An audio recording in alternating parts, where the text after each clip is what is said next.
सुप्रभातम। नमो नमः। ऑनलाइन कक्षाओं में सभी भैया बहनों का हार्दिक स्वागत, अभिनंदन। आज हम कक्षा सप्तमी, विषय संस्कृत, तृतीय पाठ स्वावलंबनम। हमने अपनी पूर्व कक्षा में अभ्यास प्रश्न 1 से 3 हल किए थे। आज हम शेष प्रश्नों को हल करेंगे। तो देखते हैं अभ्यास प्रश्न। पाठस्य चतुर्थ प्रश्न।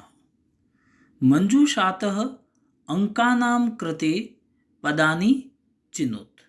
मंजूषा में से अंकों के लिए जो नीचे अंक दिए गए हैं उनके लिए हमें पद का चयन करना है। तो देखिए सबसे पहले अंक लिखा है 28।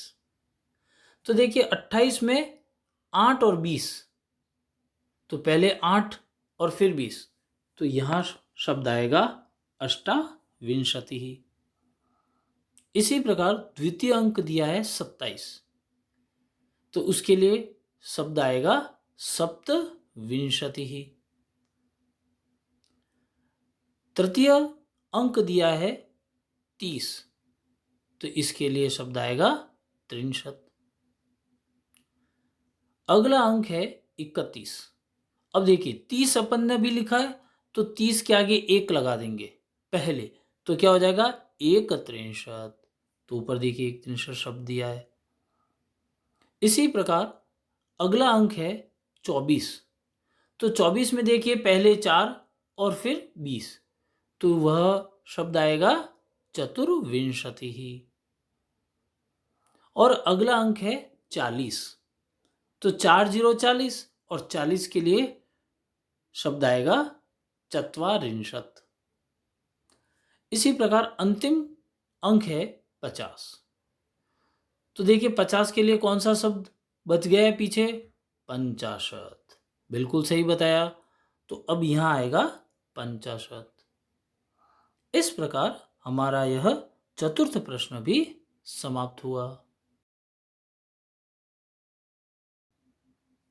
पाठस्य पंचम प्रश्नः। चित्रं दृष्ट्वा मंजूषातः पदानि च प्रपन्न वाक्यानि रचयत। अर्थात चित्र को देखकर नीचे जो बॉक्स दिया हुआ है, मंजूषा दी गई है, इनसे हमें एक एक वाक्य बनाना है। तो देखिए कुछ शब्द यहाँ दिए गए हैं, जैसे कृषकः, कृषकौ, एते, धान्यम, एषः, कृषकः, एतौ, क्षेत्रम, कर्षति, कुरुतः, खनन कार्यम, रोपयन्ति। अब देखिए यहाँ अपन ये 3 चित्र देखते हैं। तो पहले चित्र में एक किसान है जो हल चला रहा है खेत में। दूसरे चित्र को देखते हैं तो इसमें 2 किसान हैं जो खेत में खनन का कार्य अर्थात खोदने का कार्य कर रहे हैं।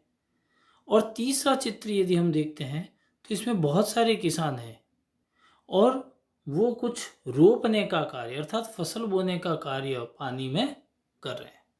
तो देखिए पहला चित्र यदि हम देखें तो एक वचन में है, तो यहाँ अपन जो वाक्य बनाते हैं वह बनेगा।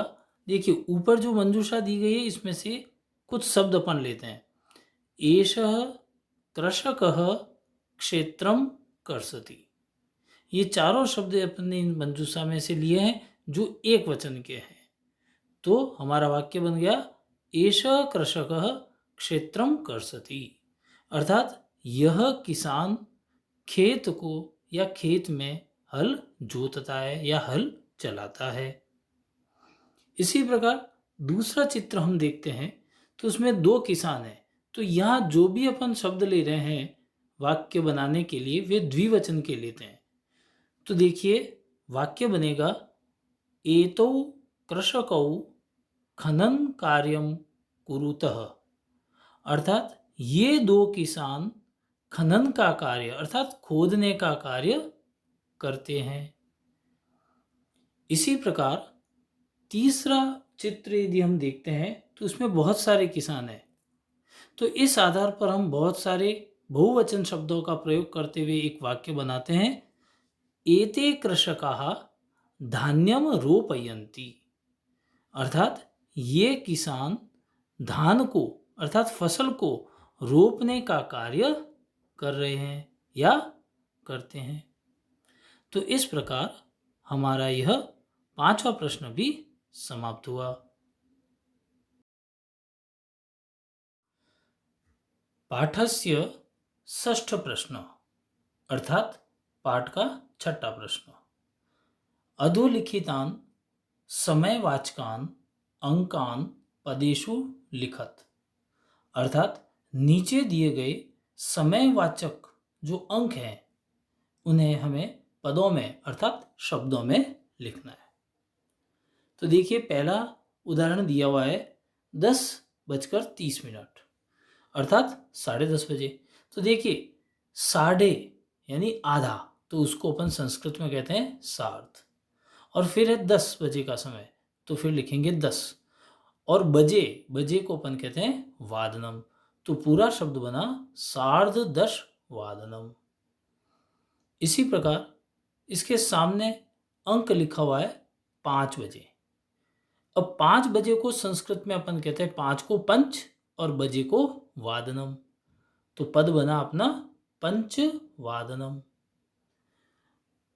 आगे दिया है 7 बजे अर्थात सप्तवादनम, क्योंकि 7 को सप्त और बजे को वादनम।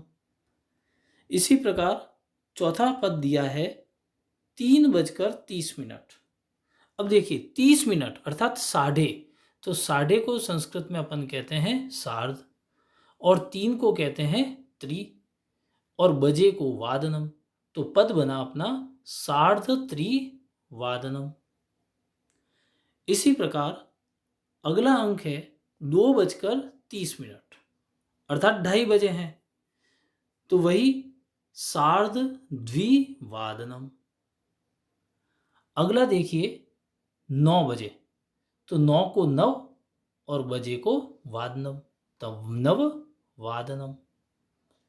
इसी प्रकार अगला पद है 11 बजे, तो 11 को अपन कहते हैं एकादश और बजे को वादनम, एकादश वादनम। इसी प्रकार अगला पद दिया है 12:30, तो देखिए 12:30 हो गई, तो 12:30 अर्थात सार्ध द्वादश वादनम। इसी प्रकार अगला समय है 4:30 अर्थात 4:30 बजे, तो सार्ध चतुर्वादनम। देखिए विसर्ग का र बना और ऊपर चला गया, तो विसर्ग संधि हो गई। इसी प्रकार अगला समय है 8 बजे, तो 8 को अपन संस्कृत में कहते हैं अष्ट वादनम। और अगला समय है 1:30 अर्थात 1:30 बजे, तो आधे को सार्ध और एक को एक वादनम, तो सार्ध एक वादनम। और अंतिम समय दिया है 7:30 यानी 7:30, तो साढ़े को कहते हैं सार्ध सप्त वादनम, तो समय हो गया सार्ध सप्तवादनम। तो इस प्रकार हमें यह समय का ज्ञान हो गया। इस प्रकार हमारा 6ठा प्रश्न भी समाप्त हुआ।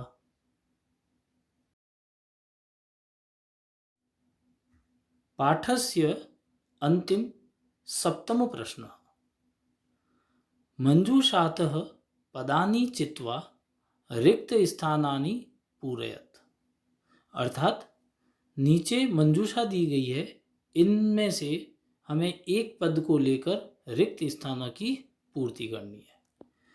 तो देखिए पहला रिक्त स्थान है क रिक्त स्थान ऋतवः भवन्ति। तो देखिए ऋतवः बहुवचन शब्द है अर्थात ऋतुएं होती है, तो कुल ऋतुएं कितनी होती है? षड, तो खाली जगह में आएगा षड। इसी प्रकार दूसरा देखिए मासाः रिक्त स्थान भवन्ति। मासाः अर्थात महीने होते हैं, तो महीने कितने होते हैं 100 वर्ष में? द्वादश। तो मासः द्वादश भवन्ति। तीसरा रिक्त स्थान देखिए, एकस्मिन् मासे रिक्त स्थान अथवा रिक्त स्थान दिवसाः भवन्ति। अर्थात एक महीने में रिक्त स्थान अथवा रिक्त स्थान दिन होते हैं। तो एक महीने में कितने दिन होते हैं, और अथवा में दिया है देखिए, अर्थात दो संख्याएं आएगी। तो पहला आएगा 63, अर्थात एक महीने में 30 दिन होते हैं, अथवा 31 अर्थात 31 दिन होते हैं। चौथी खाली जगह देखिए, फरवरी मासे सामान्यतः रिक्त स्थान दिनानि भवन्ति। अर्थात फरवरी महीने में सामान्यतः दिन होते हैं। तो कितने दिन होते हैं सामान्यतः?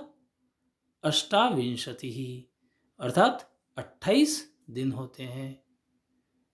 और अंतिम खाली जगह है, मम शरीरे रिक्त स्थान हस्तौ स्तः।